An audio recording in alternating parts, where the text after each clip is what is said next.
Hello and welcome back, ladies and gentlemen. Lumi already just, messing with people on the panel. We're back for the SEA playoffs, and we've been blessed as well with the one, the only, Eos and Dota. My man, how you doing? I'm doing good. How are you guys doing? Doing good. Got to watch some shenanigans. You've been casting some qualifiers, right? South American qualifiers. How is that going? I feel like it's totally out of the loop. I think it's something that not many people know about because, I have no idea about it. Yep. I don't know who's actually doing well, but I've been watching it for 2 days, and, I had to assume that SG was going to be the team to look out for, but it's actually super close. There's probably 4 teams that are, going to be fighting for that position. There's the Midas Club, there's Infamous, and then there's Elite Wolves, right? Elite Wolves is They're totally out. garbage. No. They are not doing well at all. Oh, no. And then there's SG, and then there's Mad Kings on this. I don't remember. Mad Kings are 6-3. Okay, then it was Mad Kings. And then Team Unknown is 5-3. Team Unknown and I don't know who's on Mad these Kings were teams. kind of whatever to me. I Okay. think those 3 teams are the ones that I'm going to be favoring for South America. Cool. Nice. I'm excited. I think that it's always so cool when you get to see those underrepresented regions actually get a spot at TI. And I think, clearly from the last time in Kiev, SG Sports put on a hell of a show. But for now, at least, we're going to continue with some SEA coverage. And I don't know how much you guys got to catch of that last game, but the highlight play for me was the very end of the game. It wasn't like the game-deciding play, but Rupture Sven, 3k HP, hook, walrus kick, gone. That's the dream. I like the level 1 5v5 mid. That was actually entertaining. That's one of those, you don't expect to have a 5v5, and no one knows how to use their spells, because suddenly there's 5 heroes. You expect around to 1 hero, just throw your spells, kill that one, and suddenly you're like, what do you do? Witch Doctor know what to do. Witch Doctor had an ultra kill with Cask, right? Yeah. He's been immortalized on our whiteboard. He is the ultra kill Witch Doctor up there. That's pretty great. I love that picture. Let me see if I can do this right. Thank you, Flosh, for a drawing. Yeah, oh, there we go. Perfect. Oh, yeah. I know how to do this, work with the camera, clearly. But, yeah, that one, I think that was, one of those things, too, where he looked like he was set up to do so well in lane, but, Gods, you had mentioned that also the Underlord had gotten so many kills, too, so he was able to have himself a good time. But I don't know. What do you guys think? Do you like the sort of constant aggressive style, and is it Underlord the catalyst for all that to work? So I think last game highlighted 4 heroes that are really good for these crazy chaotic fights. Maybe 5. It was heroes that have these abilities that could zone out a certain area. So think of Pit Lord's Pit of Malice. You got the Blood Right from the Bloodseeker, Clockwork Cogs, the Ice Shards, and the Sand King that's so mobile to get in and out of these fights. So I feel like if the series moved forward in the same way, which is essentially C Classic, literally everyone fought. Even if it was bad fights, they would still fight, and those heroes would go up in value in terms of the draft for me, at least. Okay, I like it. Steven, as far as you're very familiar with C Dota as well. Were you expecting these teams to be some of the ones that were coming out of the qualifiers as well? For the most part, yeah. I think I put TNC as my first team, and then I put Fnatic as my second one. And then I don't remember what else was after. Oh no, I put Faceless? I didn't even put Faceless in there. I put Bambo's team as third, just as hope. You know, I really was hoping that he would do well, but unfortunately, they didn't do as well as they hoped to do. So He was trying to send him your energy. That's what that was. I really did. Well, we still have a little bit of time before the game actually goes. Limak apparently said, okay, thanks, we eating dude. So some casual talk in the chat. They need a little bit of time to regenerate themselves after the madness that was that last game. But what are you guys expecting to see in game number 2? Do we stick with the same bands and just run it back again? Do you think that, what was it just the Sven pick that didn't end up working out for Execration? I think it was an overall maybe game mentality where they weren't able to slow the game down. You have this Sven, do we ever really see a slow-paced game where Sven was just sitting there farming stacks? That's the kind of game that Sven wants to play. He doesn't want to play this first 15 minutes constant brawling Dota. He wants to just chill in his lane, get his CS, get his Mask of Madness. Then as soon as he gets Mask of Madness, his supports haven't had to fight. It's also the supports. The supports need to be not busy so they can stack. Once Sven has Mask of Madness, he wants a quad stack and a triple stack here. He wants stacks to farm in. At no point in that game was Sven farming stacks, at least not as far as I could tell. Yeah, Sven is a hero that you want your every god strength to be used to like take a stack and or objective or a Roche or win a team fight. And half of those, like he would spend half the fight without god strength because they were lasting such a long time. So to answer your question in terms of what kind of heroes we might see going forward, another hero that I think will suit this kind of crazy chaotic game is Necrophos, which we've been seeing a little bit here and there. But the fact that you're throwing out so much AoE damage from your passive, and the fact that you can heal your team. Bristleback obviously is prime for these kind of games, but whether we're going to see that type of game again is, up to the draft. Yep. Fnatic been playing a lot of Necro already in this qualifier. Banned out in the second stage that game, but maybe we'll sneak through. Maybe they'll prioritize it more. Well, we'll have to wait and see, and it does look like we are just about to head into the draft now. Fnatic versus Execration, game number 2 underway. And nobody wants to ban anything. Just let anything through. It's sticking with the same. It's the Batrider still. So the other ones were the Nyx, the Night Stalker, and one other, which I'm not remembering at the moment. How much are teams prioritizing Sand King in this region? Not highly. I think a lot. Well, no, okay, game 1. It was like, what, 3rd or 4th picked? Yeah. I guess it's the teams, too. Like, TNC first pays it every time. If Yeah. It's not like other regions where every team will just first pick Sand King. But it is still picked.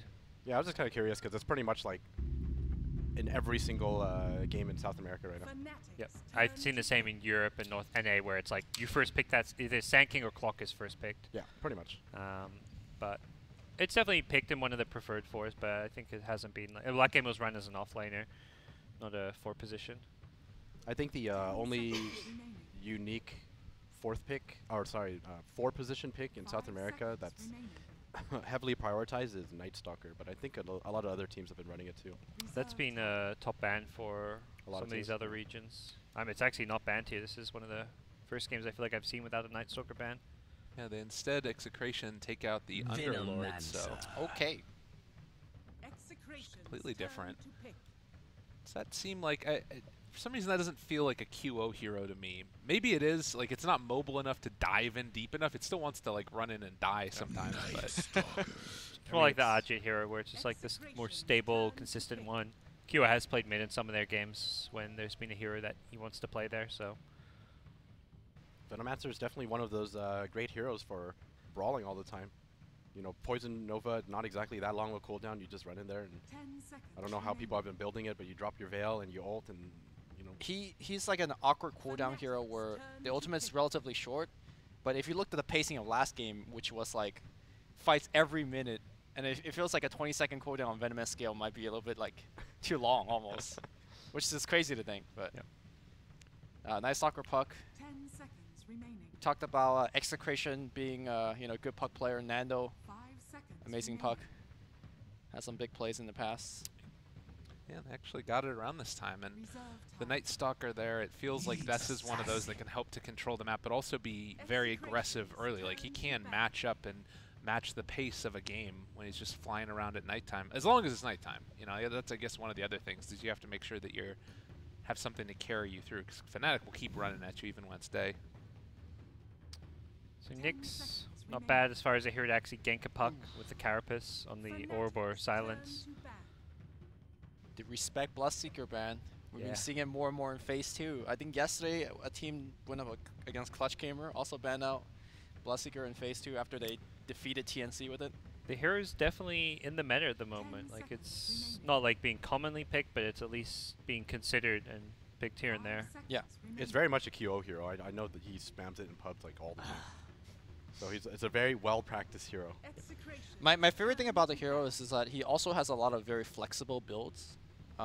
The way that we've been seeing different players use it very differently. We saw the Midas BKB into Radiance last game. Yesterday it was, I want to say Blaymail coming out from the Bloodseeker. You can go like the full SNY. Spellcaster too, seeing like Ag Sure, Dagon Yules, builds yeah. even. And even with the talents, you have like the spell talents with the blood right damage, the rupture damage, or you can go the right click talents with attack speed and bonus damage or something. I think it is. I don't know. And then the cooldown at 25 too. You always stick the HP at 10 though. Yeah. Even if you're 225 is a lot. it's so much. It's so much HP. Even if you're a a carry right-clicking Bloodseeker, you always want HP. I mean, it's basically just a VIT booster, so it's like an extra, what, 1,200 net worth onto your inventory? Yeah. It's great. I was blessed by the marine biologist, Oh, yeah? his Bloodseeker, yeah. 4-staff, Dagon 5. 10 seconds. That seems like a marine biologist build. He's a Marine Pudge. He plays biologist. Pudge. If he's playing Bloodseeker, I'm sure he's going to go some trolley build. Just knowing Lacoste, any trolley build he can do, he's going to do. Reserve time. What a guy. Drow and Clockwork Band. So yeah, Sanking's still there, which was a pick last game for Execration, but it's not been like the must-pick hero for any of these teams. You know, there was a game I watched in South America where one team drafted Night Stalker and they were trying to use his vision to fight, and it was actually against SG Esports, and the way they dealt with it was they picked a extremely powerful death ball that even without vision they would survive anything, and the hero that really enabled them to do that was Undying. Hmm. Is this an Undying game? It's actually looking pretty good. I don't know, if you have Undying Veno, you're starting to lack a lot of catch from 10 seconds remaining. these kind of more utility heroes. You're Yeah, most that's kinda relying on true. Nyx. I mean, it's going to be a one Venomancer most likely, right? So you could dual lane. Veno Undying dual lane. Dual lane the. Okay, well, I mean, you're not gonna do Undying now, but Yeah. I know Warlock, an old school combo. You Fatal Bonds and ulti. Everyone's gonna die if they get caught. Yep. And I mean, Nyx is kind of cool little catch for Puck as well. You can run into that illusory orb and just pop Spike Carapace, and I mean, Mana Burn is going to blow up him and Rubik pretty effectively. This Rubik pick is like super value for Execration. That null field, field, is yeah. insanely value when it comes to these kind of magic damage lineups.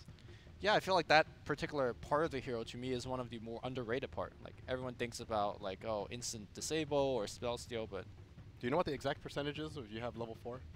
You go Elf from field? 25 to what, like 40 something? 40 I think is one I say. Yeah, it's like super good. Yeah.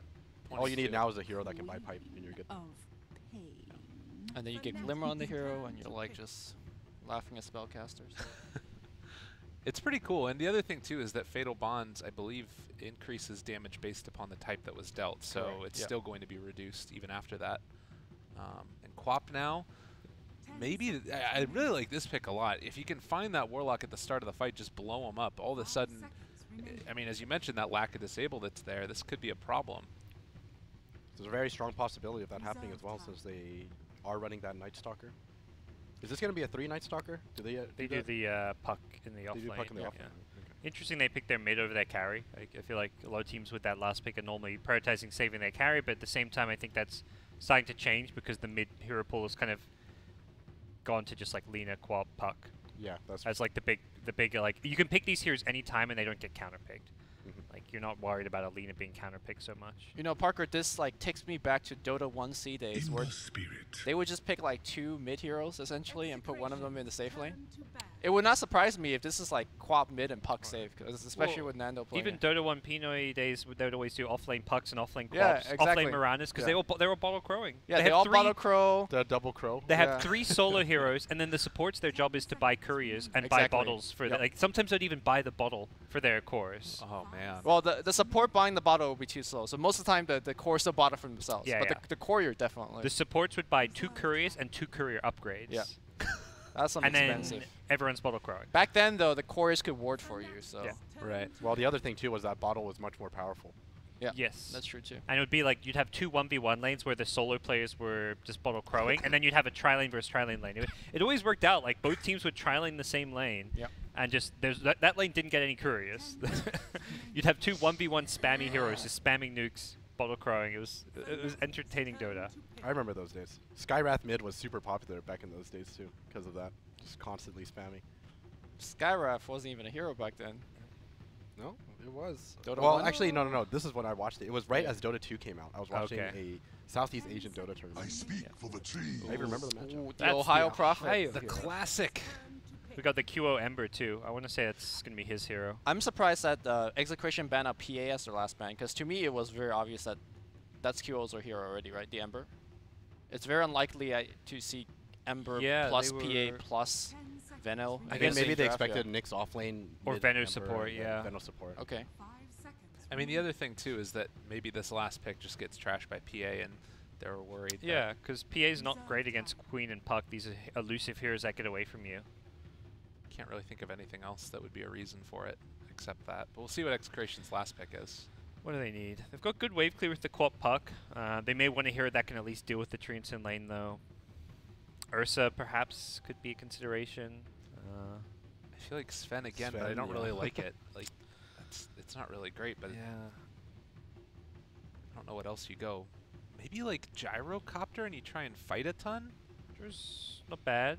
May get kited a bit by like the Ember, the Veno. I think Lifestealer is actually better. Sure, Fair Lifesteal play, Puck yeah. seems solid. I think it's always like good to have a core who can negate all the magic damage Yeah, without Lifestealer actually just buying items. So walks- Lifestealer is probably the best choice. I mean, you have Juggernaut Healing Ward as a consideration as well. You could spin to mitigate some of that damage. Yeah, that's actually not bad as well. Jug gives them some building push. I kind of like that too, but What about like and how? Nighttime, you just like mech your team. Yeah. that was the Got 'em. mouse strat they beat Secret with. Secret's one loss was to a Lycan, Night Stalker, Yeah. and Nature's Prophet. So it was like this really cheesy all-in push strat. Like 20 minutes in, they're breaking high ground. Well, in this game, it's always nighttime. Anti-mage. That's like not at all. This is what That is not, not. This is like the other direction. completely different. But honestly, it's not a approach. bad pick here, right? I mean, it's a hero that can kind of mitigate the magic damage on his own and Yeah. does okay against the Furion. So It's good against all three cores. good like, against all of them. Yeah. You think what's AM bad against on that lineup? It's nothing. It's what he may be bad against is just the tempo of the game. Right, that's what I'm thinking is like the push that's coming from Tree and Veno wards. You can definitely pressure the Anti-Mage if you put the... You can aggressively lane this Venomancer and have him follow the Anti-Mage. It's actually really strong in laning phase. So you're expecting offensive tri lane from Fnatic? Yeah, I think it's very possible. You could even, I guess, yeah. Nature's Yeah. Prophet can I 1v1 see it. the puck's picked up by Raging Potato. Ooh, the role swap? Yeah, Nando's Yeah. These guys have. I mean, even last They game, don't like Raging care. Potato was playing off lane, then he's playing 4 positions. Yeah, These guys yeah. are I mean, all they used over the to place. They used to do this with Abed even when he was on the team back in the day. I remember that Nando and him would switch off a lot, if I'm not mistaken. I mean, Chemo's was playing 5 position last game. This is before a that he's Cedo that I playing know 4. where like everyone's really talented on every row, and it Yeah. just mostly come down to heroes. All right, well, predictions panel. What are you guys thinking as far as the picks here? Do you like the draft from Execration? Are they going to tie the series up? I think Execration will win this. Just off the draft. I haven't really been seeing how the teams have been playing, but off the draft alone, I think this Anti-Mage pick is going to work out for them. I think if they lane it smartly, like Yeltsin suggested, you go offensive to shut down the anti-mage. I also think Fnatic's the better team, judging from what I saw last game, so I'm going to go with Fnatic. No game 3 here. All right, well, we'll see. Parker? Yeah, I want to see how aggressive they can be, whether it's aggro trialing with the Veno, even just like the Nyx with the Nature's Prophet. I think there's a lot of potential to really pressure the AM and his lane. Fast phase boots, Orb of Venom, Nature's Prophet can really bully an anti-mage around. So it's tough. I think Fnatic are definitely on a bit of a timer here, but if they can win the lanes, they should be able to take this game. I'm going to go slightly side with Lumi, but I don't think either team's like won this draft by any means. Well, the go gets called. Rubik's not in the game. Kyo doesn't care. He just wants to start playing, start running at people. He just reconnected. He probably didn't get the memo that it wasn't just him DC'd. Yeah. So yeah, Raging Potato is going to hold on to that puck. That is not what we've been seeing. It's been almost, yeah, just Nando playing the puck for the most part in that off lane, but I guess he made the call, says, I want the anti-mage, and we'll be taking that one. I mean, does that... I feel like this isn't something that's necessarily, like... Sometimes when you have role swaps, it's that there isn't a confidence in one particular player, but to this it feels more just like he's comfortable running this hero. I mean, something Lumi mentioned is they're all incredibly talented. There's been a lot of, like, even James has played a bit of the puck. They really have mixed up who's been playing it. Raging Potato, it's not his only game in these qualifiers on the puck, so they've got 3 great puck players. It probably comes down to more who they want playing the anti-mage more than anything. James has almost always been in that mid lane, so early TP's up. DJ and Chemo will scout each other out and see if they can stop the other from putting down wards, or at least figure out where the ward is going. I wonder if that's a thing in the game at all. Like, you have all these players that are really good on one particular area. DJ, a little bit of casual all chat there. But then, like, you know, you don't do well, and then you end up flaming your teammates slightly afterwards. Like, I would have won the game if I was playing the puck or something. I think there's a discussion about, hey, should we really be swapping roles in big matches? That's maybe a concern. But I don't think there's ever that kind of negativity going to the point where it's like, hey, I would have won us the game if I was a hero. That is like probably one of the worst things you could say to a teammate after a loss. It's like the goalkeeper accidentally messes up in a football soccer match and you blame him for the loss afterwards. No, you got to pick him up and focus towards the next match. I used to play keeper when I was playing soccer growing up. Football, sorry, I know, but Me too. I think I was just tall and gangly, and they're like, "Hey, you're the tallest person. You can reach a lot of things." So, you'll be goalkeeper. I was wide and big, so I would block balls every now and then when they bounced off me. It was good. We both had different things going for us. Both awkward in our own ways. Exactly, lovely stuff. So wards placed down a couple of them, trying to block out this camp. There is at least one that's taken down. It looks like the offlane camp, there was a sentry drop there as well. We didn't see if it ended up getting de-warded at all. I think DJ's still hanging on to his other observer ward as well. But yeah, the aggro. Yep. Aggro, tri-lane, less to put on pressure, more because they feel like they think AM's going to have a better time in this lane matchup. And this is a very, Pinoy Dota kind of thing, the 1v1 side lane matchups. They give their incredibly individually talented player 1v1. That's what they're going to do for Raging Potato. But it's a very tough matchup. Top lane, a lot of aggression coming in. Perhaps not expecting 3 heroes. Yeah, 3-person Gale. Nando, though, has the mana break, so he wasn't able to blink forward any further to try and secure that kill. Still a lot of damage dealt with that Gale, and Ajit's going to be back up to full HP with a lot of tangos in his inventory as well. Febby will be coming top now. He just did a double mana burn or a triple mana burn at mid. James is completely burned and can't do a whole lot at mid as far as mana goes. Very hard to solve this problem. Bottle doesn't give you quite the mana it used to. You can bring out some clarities, but they can perhaps easily be cancelled.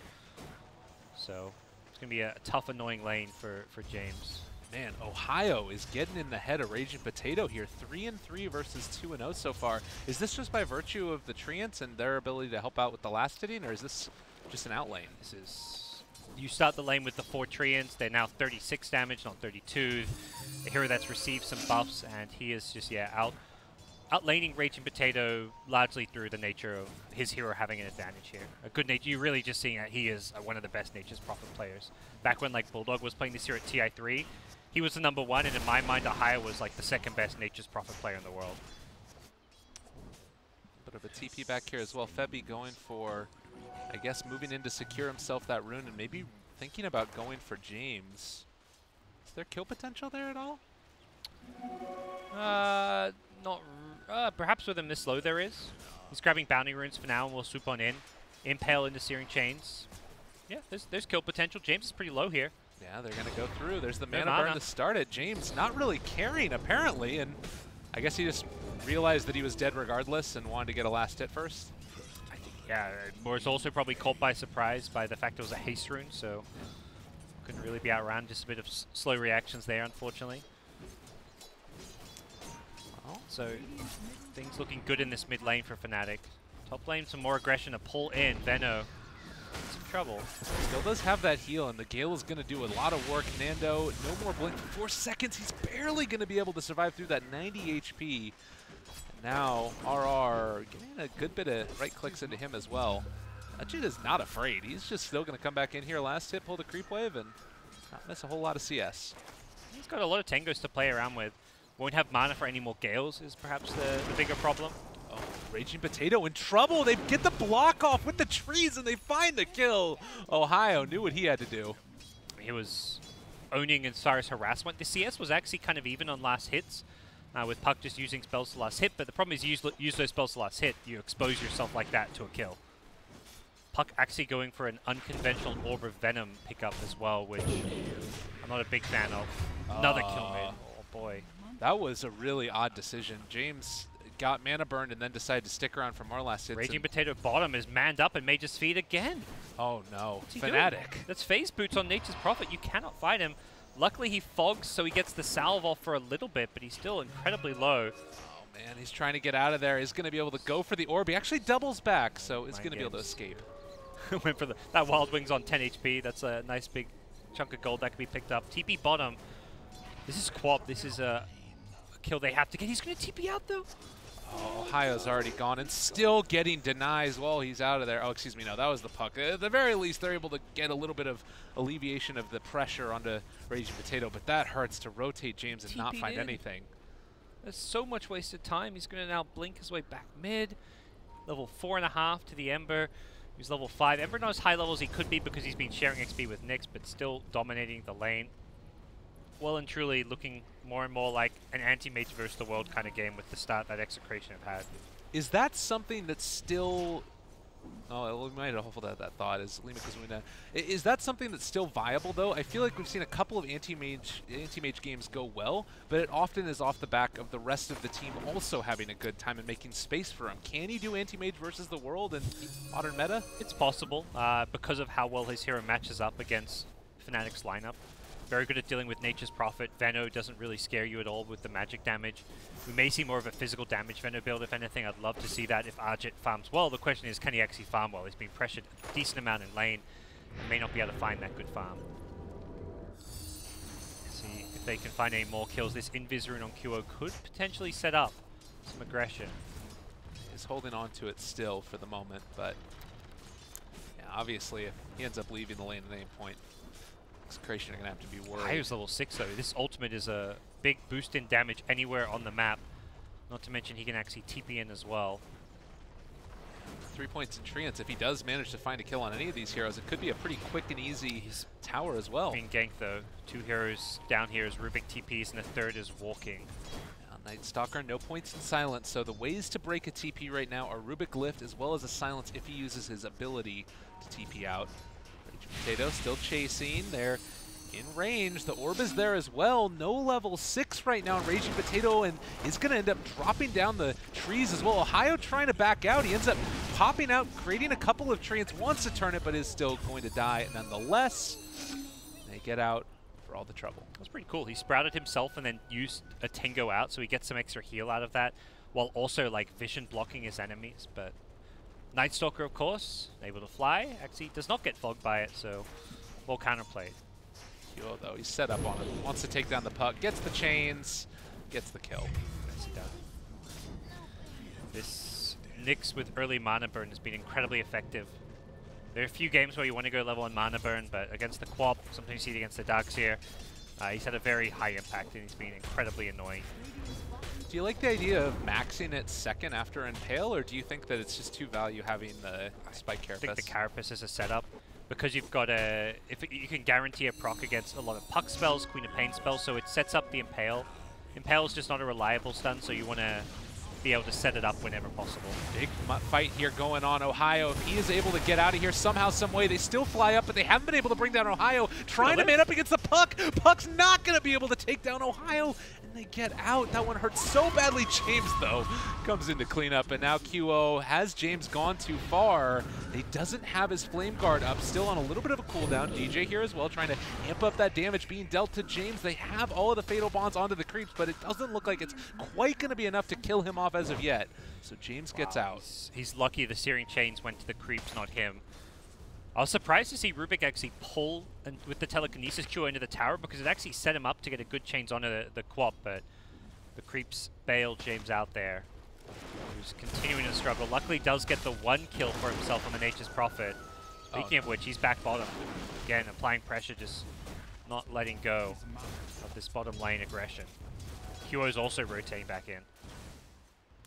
This is, I guess, what they really want to do is just take down the tower early with the Nature's Prophet, and then I guess start to continue to restrict the map.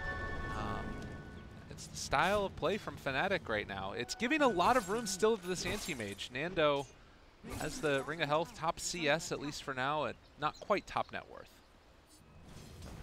He's doing well, but he needs some of his team. He needs both, at least one of his 2 cores to also get some good farm and have a good game. He can't afford to have both of his cores get shut down, which for the most part has been what has happened. You look at the net worth, and 4 of the top 5 are on the dire side. Nyx has more farm than the 2 solo laners of Execration. That is a big, big problem.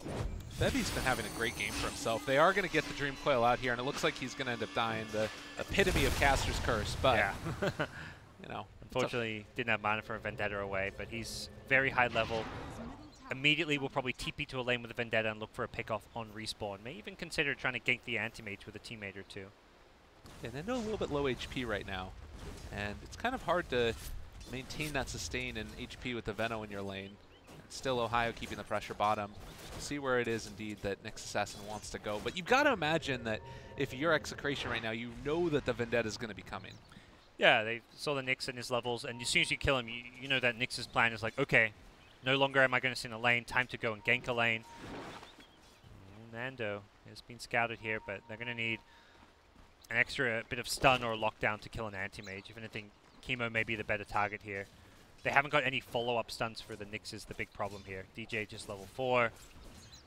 Still going to go for this. Yeah, they want it real bad. There's the mana burn, and like you said, just no way to do it. I think Invis was just wearing off. Without like an Ember Spirit in the neighborhood for Searing Chains, they weren't going to get that kill. Radiant's middle tower is under attack. Maybe we see QO. Do you like the idea of going for early bots on him with like Nature's Prophet always able to create some trees? Yeah, I would have perhaps personally preferred it over this Veil rush that he's doing.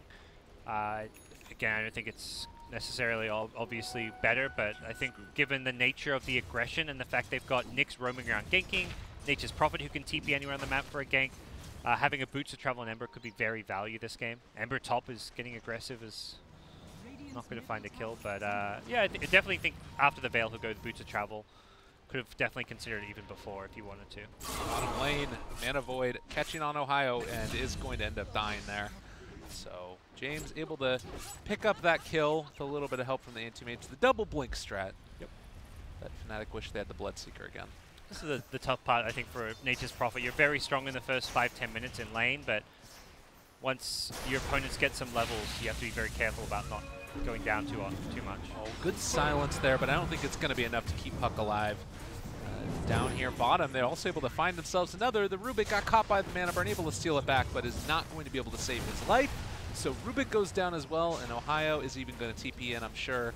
Summon some trees, take the tower. Yeah, he wants to stick with his team more now. He doesn't want to go to that bottom lane alone. That's where Anti-Mage Quap will just kind of gank him up. Nightstalker's very scary to deal with as well, so good time to start joining up for the gank into push kind of strat. Like Ember, Nyx lead the gank, they find a kill, Nature's Prophet TP's in, helps secure it, and then helps make sure they can secure some towers to follow up with pickoffs. Puck there. He's going is in going to aggressive. end up using his orb. Oh, Mana. yeah, that would have been big if they could have found the chains, but like you said, no Need mana. to wand, and also he doesn't have backup there, so I think it was unlikely to be a kill regardless. Decent still on Plague Wards. Rubik comes in quickly just to grab them off Argit, and that will help defend these towers. Mid lane, meanwhile, Febby goes down. All right. Well, a quick and easy one there. Limek is going to be punished for that, of course, as always around the map. Need to watch out for those kills. And it's still the Anti-Mage who's been left alone. Like 71 CS at this point, 12 minutes in, he's getting close to a Battle Fury. Like you said, you need another core, as Raging Potato might end up dying up top, but still it's feeling like this is a game where Anti-Mage can take over if he's left alone for a while. It doesn't feel like Fnatic are going to offer him that possibility. Yeah, and I think there was a couple approaches you can take to try and stop that. Either go all in, like early game aggression, or you just try and get some Midases and match the Anti-Mage in the late game. For now, it's all in aggression. Veno's queued up a drum. That's not an item you'd normally expect to see. I think if you wanted to go for the late game, Veno goes like Midas, Dragonlance, like he goes right-click farming items. Veno actually scales very nicely as a right-click carry with some of his talents. He gets plus 75 damage, he gets extra poison sink slow, he gets some health at level 15 as well. Trying to block off their way Mid with the lane. Plague Wards here. There's a battle going on down in the south side as well. RR is going to go down. It looks like Ajit might be able to... No, he's not going to get away unless the Nyx Assassin can turn this back around and save his life. Oh, Night Stalker, they wanted it. Nando still chasing, but he's going to have to let Ajit get out of there. And, well, the Night Stalker barely away on very limited HP. He'll barely survive it. I think he will at least. They're still sort of looking. Radiant's middle tower Ohio? He spots him, he gets him! Night Stalker trying to run away. They do have the global teleport, of Could course. TP in, yeah. But May actually find him. I don't know if he saw he had no mana or no TP, but he's not gonna... Is he gonna go looking? he spots him again there. Limek trying to get Got out. the kill. That was so weird. He's a good Nature's Prophet player. So you mentioned the drum on the... Oh, this is a big kill if they can get it. Febby, they got him! Ended up getting greedy going for the bounty rune. And that really hurts. Well, it's been the, I think, theme of a lot of Fnatic's drafts, picking comfort heroes. We see the QO Ember, the Ohio Nature's Prophet, and the plays are coming out from these two already, giving Fnatic a lot of early towers, early kills, but here come Execration looking to stop and slow them down.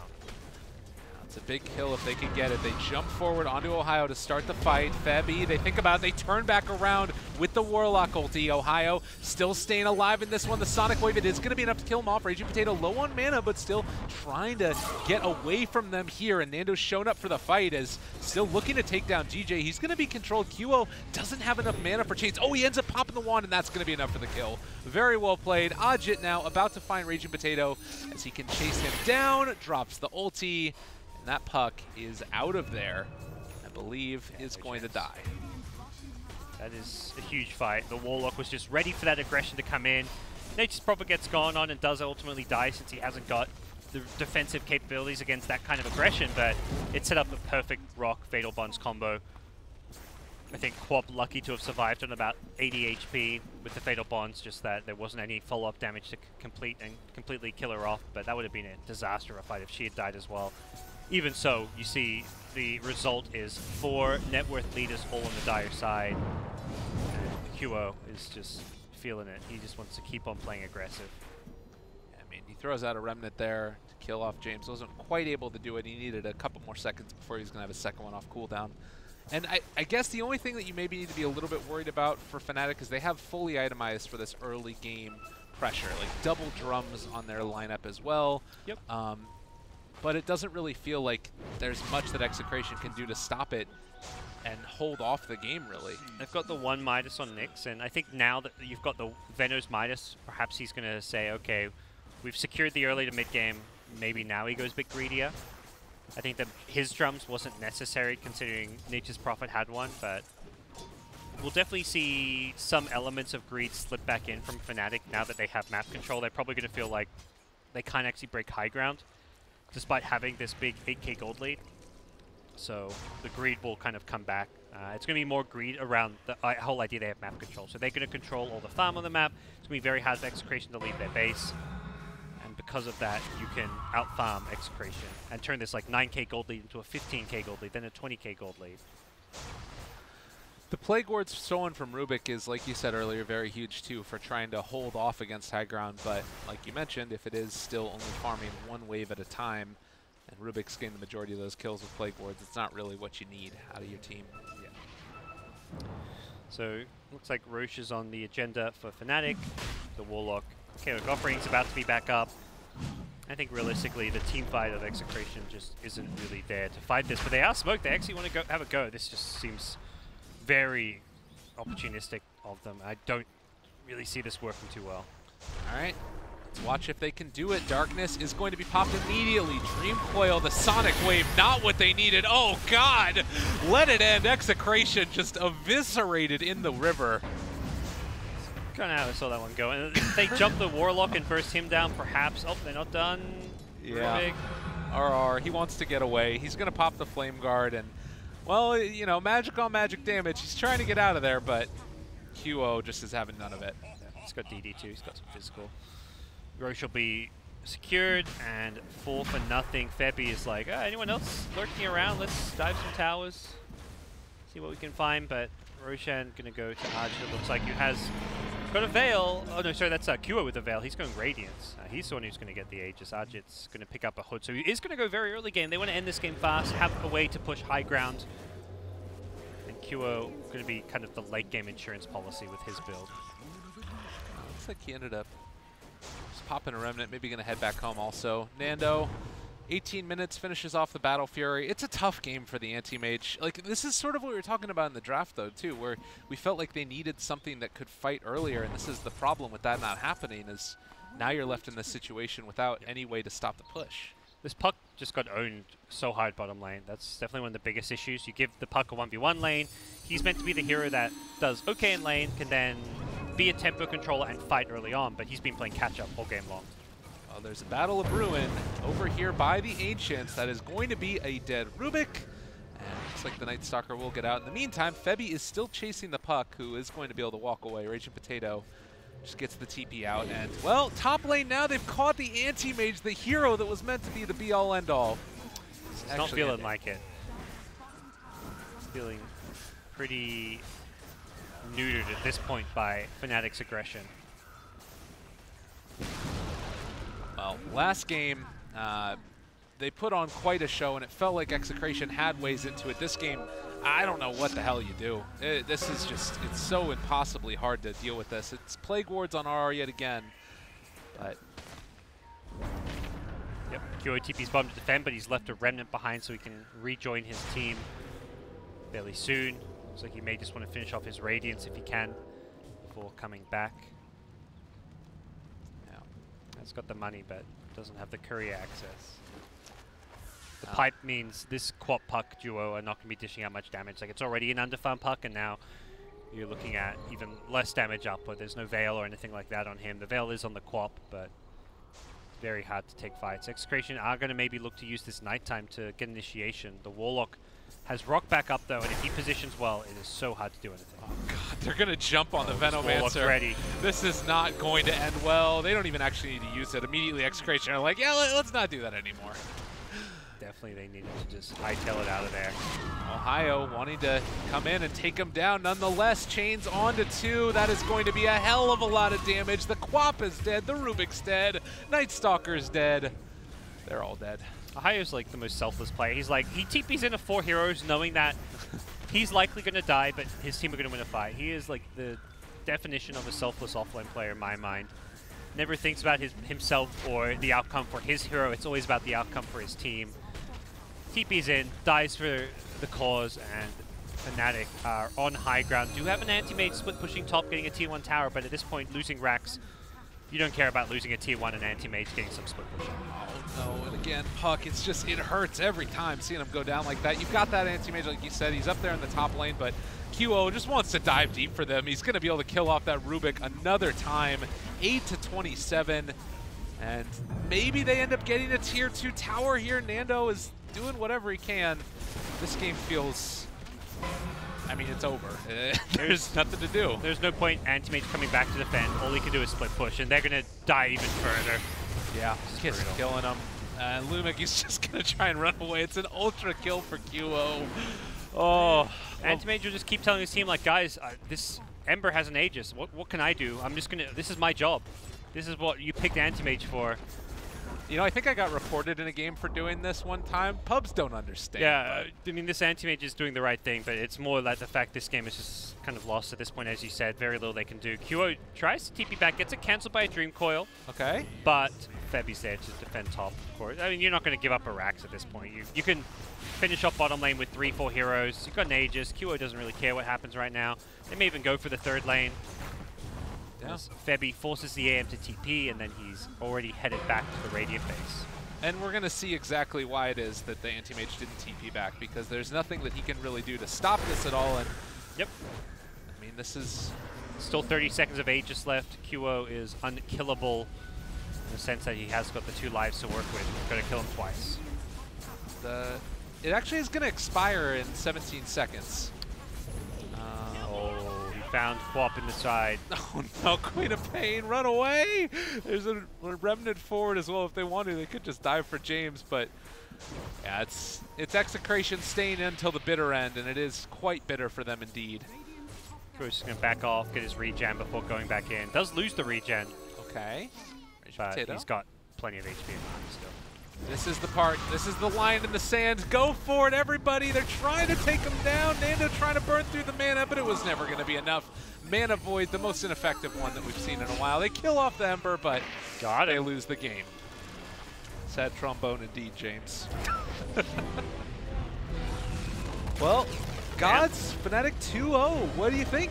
They're good. They're very individually talented. In QO, I think Ajit's been a great addition. He's that like kind of stable carry. He's not flashy. I mean, sometimes he'll play mid, of course. Him and QO will mix it up depending on the game, depending on the draft. But I think he's the right partner to have with QO. He's the MP that QO used to have. He's the like the no-tail to like Anna's to Ana, like that OG have. You need these like 1-2 punches where you've got that explosive, crazy carry player or mid player, and then his partner is a bit more toned down, a bit more consistent, reliable, and that's what we're seeing here with Fnatic. Something that Miracle and QO didn't really have together. They're both looking to be the playmaker to kind of make those risky decisions and have the game built around them. Yeah, and you see it right here, the effectiveness of that QO. When it looks good, 21-9 is his final score, and Ajit 2-0-20. Like that is the numbers. That's exactly what I'm talking about. It's like I don't care about getting kills or I'm playing Veno. Yeah, exactly. RTZ talks about with Sumail is like I don't get to play Dota anymore. I have to play Bristle and Veno. Like he doesn't get to play the fun flashy hero. He's got Sumail to carry him. Sometimes you gotta just take a step back and play those less glamorous roles, and that I think works fine for Ajit. He's a kind of newer player. He's never been like that big flashy player. Even when he was on WG Unity, he was amazing at his mid role, one of the best mids I think. But he didn't have to play flashy to win games. Yeah, I mean at the end of the day, prize money doesn't scale with the number of kills that you get. Depends upon winning the games. So, all right, everybody, that's going to do it for our first series of the day. We got another one, an SCA Classic, coming up very shortly. Mineski versus Clutch Gamers. Should be exciting. Before we go to a quick break, do you have a team that you're sort of favoring that one just briefly at all? Hate to put you on the spot at all, but yeah, also. that's okay. I think I'll give a slight edge to Mineski. I think their experience may be the difference there. Clutch have kind of recovered after having maybe a slow start to this new patch. This is the end. Oh, this is the end. Team Freedom versus Planet Odd. Good game, well played, ends up getting Freedom called. have secured. Oh my God! Is IX Freedom going Mike. to TI? No, wrong Freedom. Oh, sorry. CCNC. Oh, did it hurt really bad? Okay. CCNC, he shut down his boy Mason with this one because DC are not going to TI. I believe. I think MP, I don't know if there's tiebreakers because NP beat them, so I think NP and Freedom are actually going to play a tiebreaker, which you guys can check out on some of those other Beyond the Summit streams. I think Beyond the Summit 4 or 5, check that Twitch directory, it'll be there somewhere. We'll be broadcasting that, but yeah, I think I'll go back to your question. I think Mineski, a few more veterans there, and I think Clutch Gamers don't have that experience. I think they're a team that often succumbs to nerves and choking a bit. All right, well, I'm excited to see what the full results are for NA. I'm sure we'll talk about it on the next panel also. But SEA Dota is going to continue. We'll chat a little bit. Maybe we'll get, I don't know, somebody else on the panel knows about NA Dota. But for now, quick break. We'll be back in a few.